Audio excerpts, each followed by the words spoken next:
Hello, my name is Chelsea Jensen, and welcome to my core Milestone experience project. While working on this project, I have explored the idea of how creating and building a character can affect the actor. Here at NAS, we are trained in an acting technique called dropping in. This is a form of personalization in which the actor studies the events in their character's life and tries to relate it to a similar experience that they have had. For example, if a character falls in love and has their first kiss, the actor would reflect on a time in which they fell in love or had their first kiss and remember what it felt like for them. Then the actor would drop in to that emotion and relive it in order to try to reach a genuine and honest emotion. This is where it can get dangerous if the story or the character that the actor is portraying goes through dark and hard times. For example, if a character is related to another character who passes away, the actor who uses this method would relate to a moment in their life where this either happened to them or they felt an equally sad and lonely emotion. How it can get dangerous is if the actor goes somewhere that isn't safe for them, or hasn't processed these emotions enough so that they can get stuck in a dark headspace that they can't escape. Also, actors often have to change their physical appearance, the way they walk, the quality of their voice, and the kinds of clothes they wear. This total transformation is what makes theater and acting so magical, but it can also be dangerous. Fully absorbing another person, how they walk, and removing what makes you yourself can be scary if you delve too deeply into it. How does the actor go home at the end of the day and brush off what they mentally and physically just went through? And can an actor go so far as to carry these dark emotions with them in their life and potentially never be able to let go of it? Yes, they can. And if they never can get out of it, it can be incredibly difficult for the actor to ever feel fully like himself again. Polaroid Stories was the spring play this year at Nazareth. It is a dark, contemporary play that explores the hard life of homeless youth. The play addresses drug use, death, and relationship issues of people who are fighting to survive every day. This play deals with things that are not simple for actors to capture and live with for 2 months of rehearsal. However, they did succeed. I met with 3 actors in the play, Nash Johns, Violet Moncavage, and Caldwell Lowell, to ask them what the biggest challenge was when they created such dark characters, how the heavy material was affecting their mental health, and how they unwind it at the end of the day so that they can feel normal the next day. It was hard for them, admittedly, but the work that they put on stage was magical because of it, and each of them came out of the process with new tools on how to take care of themselves as actors. What? What are you looking at? What? Fuck it. Fuck it. Forget you. Forget you. Girl, don't be fucking with me, right? Because I ain't in no mood. Fuck!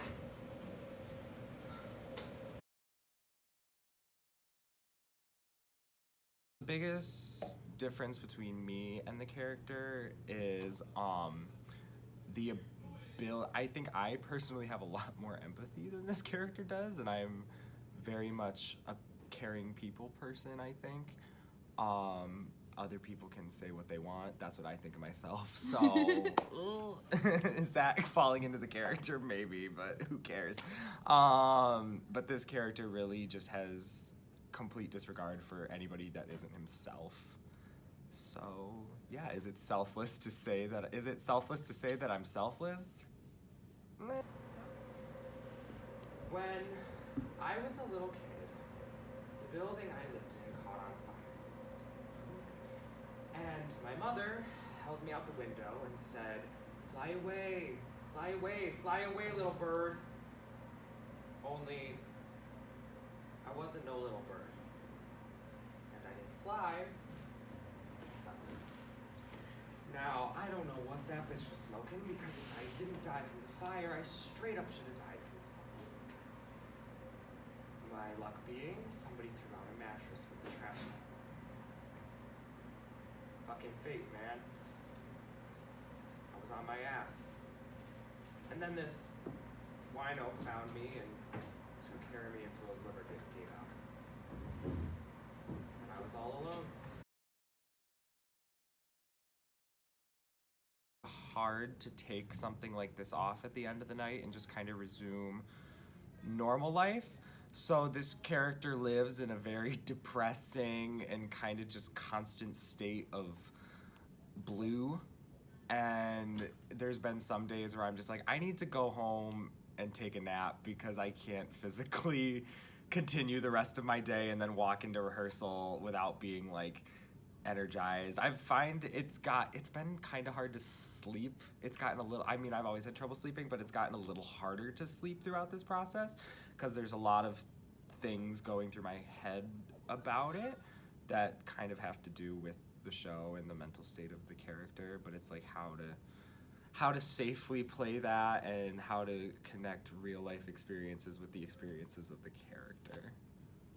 Hi, I'm Violet Cabbage and I'm playing Echo. And when I first got cast, I was very excited because I've always really liked the story that this show tells, and I think it's really prevalent and really important to tell. So I was very excited to be a part in telling it. I was very nervous because of the content of it and because my character is like, how we've kind of thought about it is like I'm almost the everyman in it, so I observe a lot, but I'm also an outsider to a degree too. Like I don't have any friends, like I get bullied a lot throughout this show, but she's very persistent and has a very strong intention. I was just nervous about making sure that came across the audience, that she's young, she's 12, but she's still very strong, and I was worried about that, but I think I'm getting there. So I think another one of the bigger challenges was my character is Echo, and she does literally echo a lot of the characters, and it was very hard for me to kind of like take the words that other people are saying and have my own meaning towards it. That Echo is telling her own story through other people's words, which is a challenge. It's very fun, but it's very difficult. And it was a lot of like realizing that sometimes when I'm echoing people, it's two different conversations. Like I'm having a conversation with them, but they're not aware of it or something like that. And just making sure that it came across the audience and like whoever I was playing across from that, my purpose was I wanted to build a relationship with them, but they were just too self-centered as their characters to realize that, and trying to make sure that I made that come across as challenging but really fun.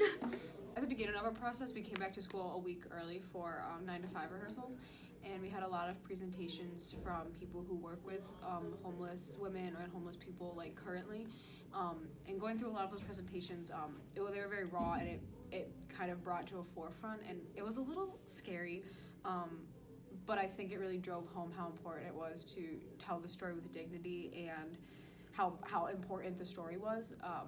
So it has been hard to deal with a lot of those themes, especially because my character's at the forefront of a lot of them.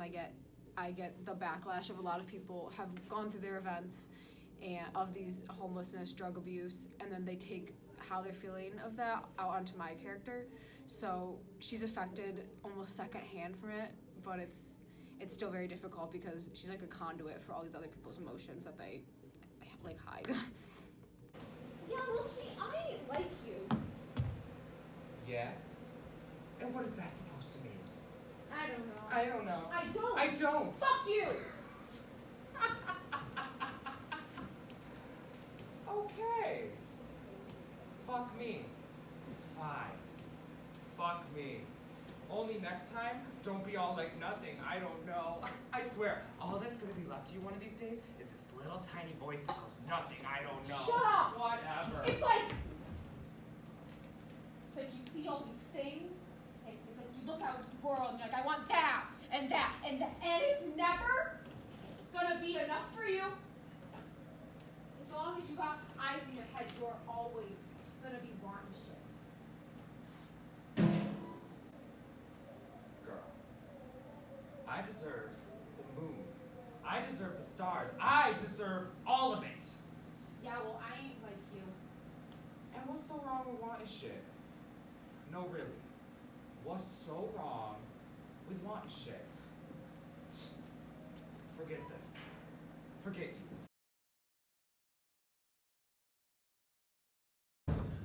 So when I first got cast as Skinhead Boy, one of the things I was scared about is that the character is really dark.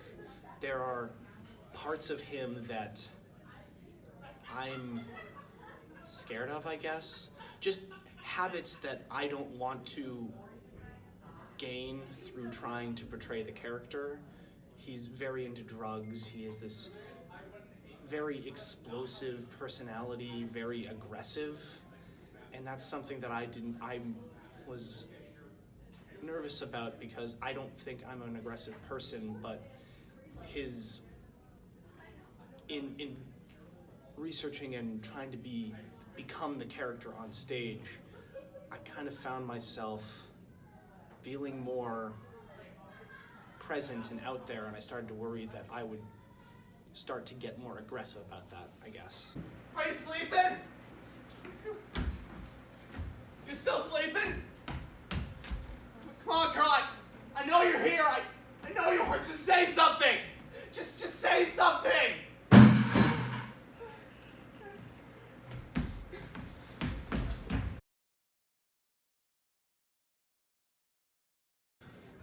I think in some ways building my character has, but recently I've been very cautious about that.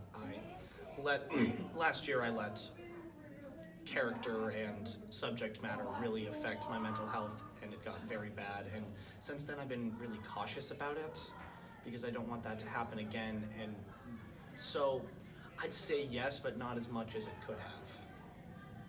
When I was 7, some guy my mom was shacking up with tied a rope around my middle and dropped me down the well out back. He wasn't angry. He wasn't nothing. It wasn't like that. I stayed in that well for 7 days. It was dark. I didn't never think about dying. I just listened. Listened to the wind in the trees, the way it just...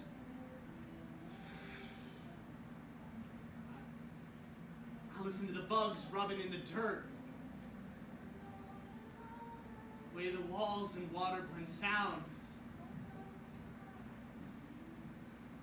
Later, my mother was holding me. Her face so close to mine, all warm and wet. She kept saying, "I'm sorry, I'm sorry, I'm sorry," like it was the words to some song. Being able to just take everything off and go home at the end of the night, because it's delving into dark recesses that you don't go to every day. So just kind of taking those clothes off and being able to put your normal clothes back in, because this is not what I wear every day. Often, recently, a lot of tools I've used have just been self-care. Saying I've done a good job. I deserve to sleep a little extra, like sleep late. I deserve to sit down and just kind of watch Netflix and zone out, kind of to give myself a rest after a long rehearsal, especially if it's a really heavy subject matter, because it lets me become me again. We are telling a story, and it's very important, but we're also just telling a story.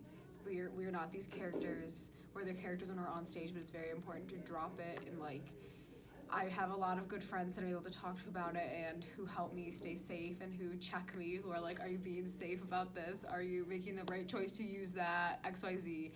And that's been really, really helpful and eye-opening for me that, yes, I want to be fully committed and do an amazing job, but also my mental health is very important. I need to take care of that too.